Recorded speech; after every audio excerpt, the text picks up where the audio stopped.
phone call here. Joe is on a cell phone up first. Hey, Joe, how are you? I'm doing good. How are y'all? Great, Joe. I've got 2 burning feet from my instep to my toes. Okay.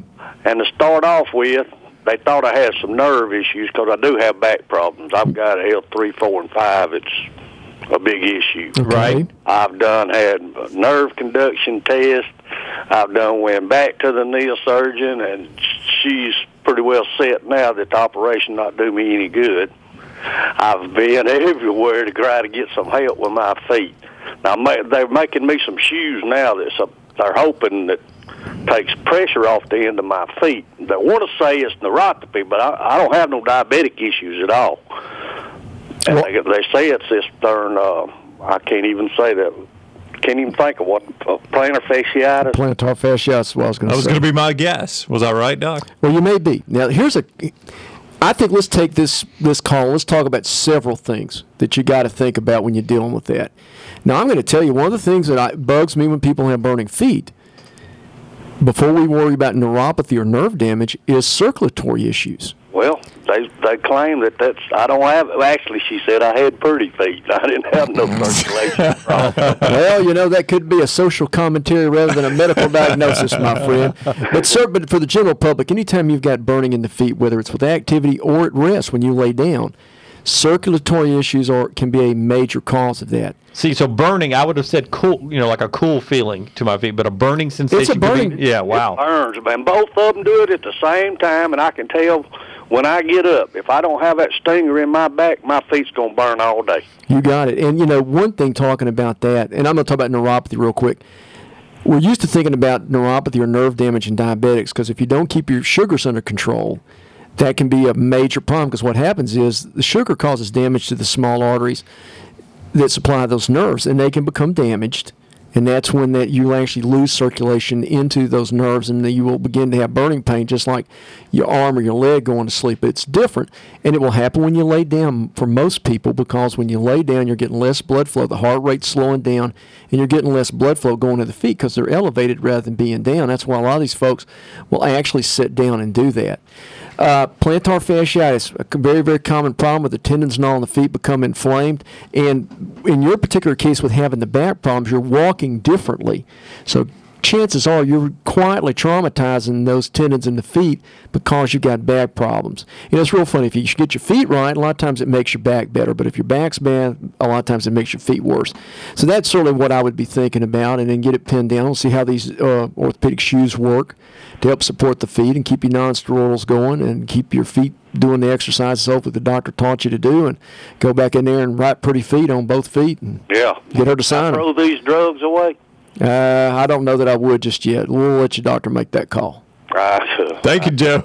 He wanted to throw those drugs away, didn't he? Well, it's a free country. As I tell patients, I'm going to call the play, but if you want to go out and pretend to be Peyton Manning and audible at the line, be my guest. But you're going to come back, and we're going to be doing this again. Yeah, probably no government oversight at this hour. Anyway. At least not for right now. Julian on a cell phone is next. Hey, Julian, how are you? Well, I've got some acid reflux problem. Okay. I went to doctor a couple of weeks ago, about 2 weeks ago, and had a scope stuck down my throat. And he tells me I've got reflux problem. It feels like I've just got something caught in my throat. Sure. People cough it up, and there's nothing to cough up. But and he gave me medication that I take every morning before eating, and I can't tell that it's helping any. Do I need to go back to him, or do I just need to give this medicine more time to work? It's been about 2 weeks. Okay, well, here's what I would do. Yeah, most definitely go back and see a doctor. And I'm going to throw this out there, and I always do it. If they haven't checked your heart, and this medicine's not working, you go back to your regular doctor and get your heart checked. Angina, this is a common type of the year when people are outside starting to do stuff. My runners are running more, people are working in the yard. You can have angina, and it can act just like acid reflux, and it can act the same way. It would be highly unusual for one of the proton pump inhibitor drugs, which are Nexium, Prilosec, Prevacid, and Dexilant that are out there right now, Protonics. to not have worked after 2 weeks. Another thing you got to think about too is bile reflux or bile from a bad gallbladder reflux into the stomach, removing the protective lining and keeping you having all that that acid reflux. So let's recap. Let's go get your heart checked and make certain the heart is okay. And let's try changing. Sometimes some of these proton pump inhibitors work better on some people than others. So maybe make a change there. Make certain that the gallbladder's checked, and let's take it from there, and let's get you fixed, because you should be asymptomatic, and the reason we want to be so dogmatic about it is we know that acid reflux will cause changes in the esophagus or swallowing tube that can be precursors to esophageal cancer, which can be completely reversed. So, all right. So Julian, get to the doctor and check those things out, because it's a problem you can live with, but you don't want to live with it because it can make for bigger problems. And always remember, there in that chest there's a lot of things act the same way, and if you're going under the assumption it's this and being treated for this, it may be something else. Before we get too far away from the topic, Charles writes in, if I remember meeting him at a remote, he's probably about 40 years old, a male. And he wants to know about the numbness you were talking about, different from burning. He says, my feet and arms go numb more now than ever before. What could be causing that? Well, a couple of things can be happening there. You know, if you've got some sort of muscle wasting disease, and I'm always going to hit you with the worst stuff first, where your muscles are actually by the way, mine are numb and burning right now. Okay, well, that's because you're sitting on your tail all the time. It's not from driving that Ram truck, I'm certain. Those Laramies have great seats in them. That will be my truck. That will be my truck of choice when we go back. But anyway, anytime that happens, you can have the muscles deteriorating in the upper part of the leg and the arms, and it can actually cause nerve damage like that. But the first area I'd really focus in on is the neck, because the spinal cord, all the nerves for all the body are going right through the neck. And if you have something called cervical spinal stenosis, where there's too much bone growing in toward the spinal cord, it can actually press on those nerves and make the arms and the legs go numb like that too. Can it be posture at night, sleeping? Sure. You know, I got a long neck. Well, and that's why I talk about those sleep right pillows they have at the Sleep Number store. I mean, that or the Tempur-Pedic pillows to provide support to the neck. Oh, it's huge. If you've got a long neck, and yeah, Ryan, you too. I know. You know what they say about men with long necks, don't you? I don't know what they say about us. Well, I'll tell you from personal experience, that's probably incorrect, but okay. No, but it's something to support that neck when you're they're good golfers, and also tall guys are too. But I would definitely do something to give you some kind of support like that would make a big difference. Our discussion of neck size continues later on, but Doc, you have dipped your toe into a pool about feet, and we've got a lot of calls standing by on feet and other issues. We'll get to those when we come back. It's a weird fetish. Quick break here on the Doc on JOX as we roll on 7-4. Back to the phones. Every week on the show, Doc on JOX wants to highlight a high school scholar athlete who's getting it done both on the field and in the classroom. And this week it is Mary Martha Grizzle from Mountain Brook High School. It's hard for me to believe she is a senior already. She's a tennis player on the back-to-back state championship teams in 11, 12, and was first runner-up last year in 13. She's got 3.5 GPA, 30 on the ACT. Undecided about college choices. She's probably going to play intramural tennis, but an excellent student. She loves English, loves rap and R&B on her iPod. And it just depends what mood she is in that moment. But that's a classic tennis player like our Polly was. So I just want to say congratulations to Mary Martha for doing a great job and keep up the good work. If what day does that come in the Birmingham News or AL.com? I can tell you, 5 a.m. on Wednesday morning. Every Wednesday morning. So check out the paper in your neighborhood, or AL.com, for the scholar athlete in your area. And Doc's always glad to highlight one of those. And yeah, let me put a plug in for the Birmingham News. Guys, I know people are switching to AL.com. But please support our local newspaper. Yeah. It is the journal. It is the catalog of our neighborhood. It took me forever to get used to the 3-day-a-week thing, because, I mean, we were getting that 5 days a week. I get the New York Times 5 or 7 days a week, and I'd always read the digital version of the Wall Street Journal. Educate yourself. Support your local journals. It may not be for national news, but it's a great way to keep up with what's going on in your community and about great young people like Ms. Grizzle and in different parts of town. And they need our support. AL.com, I've got used to the digital part. It works, and it's great. Well, is your paper route runner, do they actually put the paper out there every day? Well, yeah. That was my problem. I can't get started. You don't want to get me started on Birmingham News. I've supported it for years. I'd love to get it, but they can't show up. In the right place where the sprinkler didn't hit it. Yeah. 25 after. Short on time here. Let's get as many as we can for the Doc on JOX here. JD on a cell phone with another foot question for the Doc. You bet. Hey, good morning, Doc. Good morning. ready to be afternoon now. But listen, real quick, I'm 53, taking blood pressure medicine, Dazod. Let's see, I'm trying to give you my history real quick so you can kind of give me the right. I drank a lot of tea. Sure. So when I get up, when I lay down, I'm okay. When I get up, my feet feel like to sleep.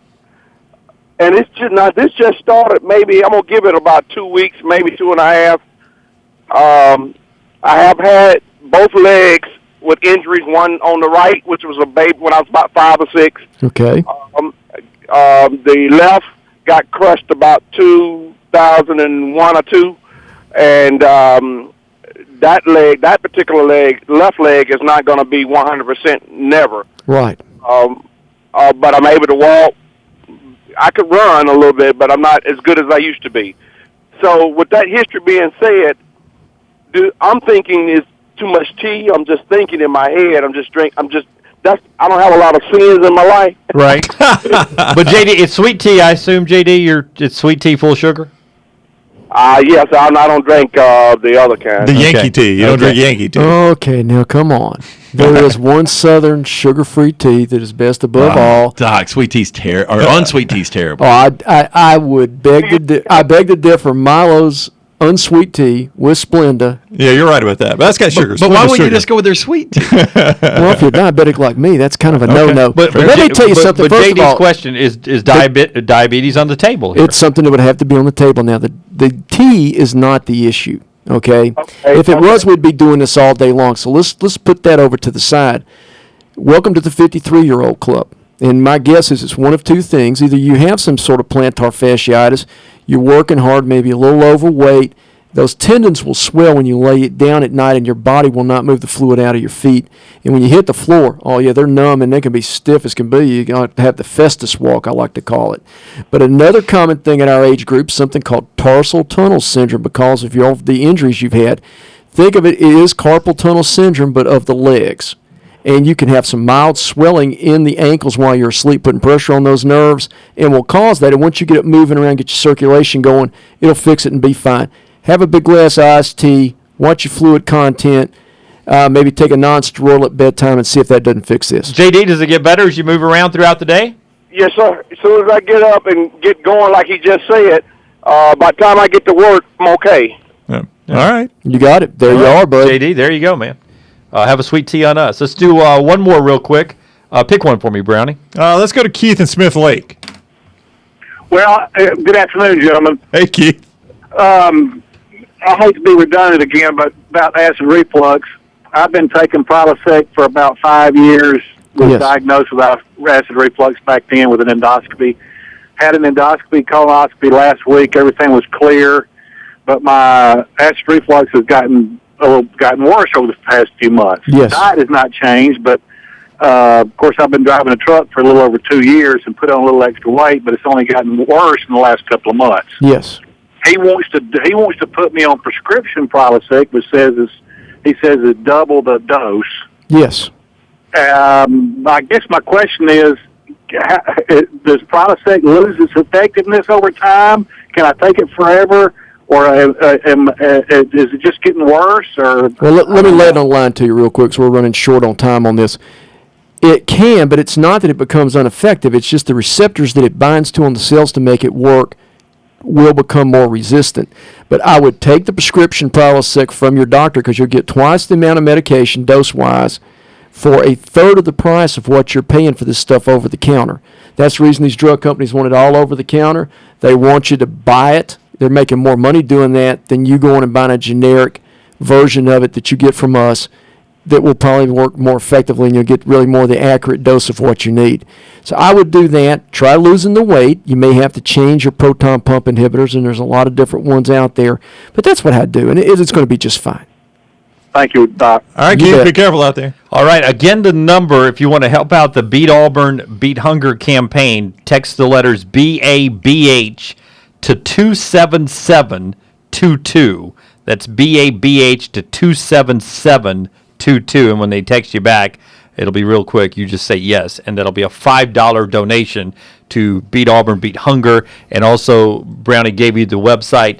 as well for the Beat Alabama, Beat Hunger version of that going on the Auburn campus for the next few weeks, leading into the rivalry game at the end of the year, Auburn and Alabama this year down at Jordan-Hare Stadium. If you'd like to make the Doc on JOX your primary care physician, it's one easy number. Yeah, make that call, 822-0233. You can also drop by, see the new facility, Vestavia City Center. Beautiful place there. He's got the 2013 medical guide, chock full of great information for you, 822-0233. And Doc, 24 hours a day online. Yes, at markrickettsmd.com. You can follow us on Facebook and Twitter. We will cover body quirks that I tweeted out last night. We will do that next week, or strange functions of the body. This is one of my favorite episodes we do every year. Body quirks. Spasms? Yes. Shapes. Shake, rattle, and roll, baby. Chills? Long necks. Too much hair, brain freezes, sweating too much, Charlie horses, ears popping, you name it. We're going to cover it next week. Not enough hair for me. Yeah. Jim, be good, and I'll see you down on campus on Saturday. All right. That's not.